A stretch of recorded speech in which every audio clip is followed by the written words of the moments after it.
This job might suck. Look at this shit ass water heater jammed in that closet. And that's what you can expect when you're working on beach cottages, because usually everything in here is hacked. We got a hair short of 19 inches from the wall to the back of that shower valve, and that's bad news for me, because every water heater I find on the market is specced out at a 19-inch diameter. We're just gonna have to buy one and wing it, and hopefully we can jam the thing in there. But look at the bottom of this thing. I think this thing's been leaking for 10 years out of the 25 years of its existence, because look at that floor.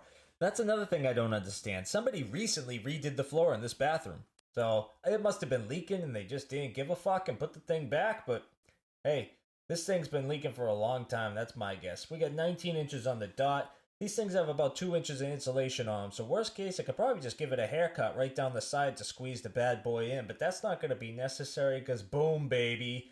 Fit like a glove. And not really, because the shower walls luckily are made out of some shitty plastic and they kind of just bent inwards, but what are you going to do? We don't have a choice. There's nowhere else to put this thing.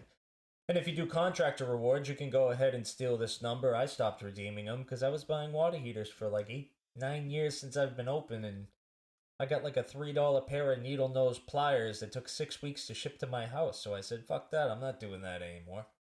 We got 18 inches of copper coming off the top of the water heater before we transition to the PEX.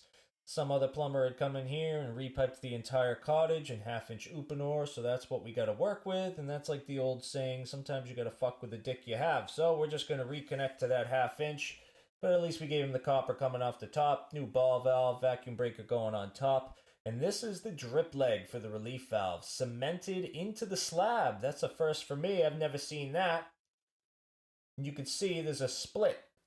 And all I could think of is hopefully somebody just used a piece of scrap copper from their van for the drip leg, but that was 25 years ago. Hopefully that thing wasn't plugged up solid and under pressure, because that would be bad. Don't do that.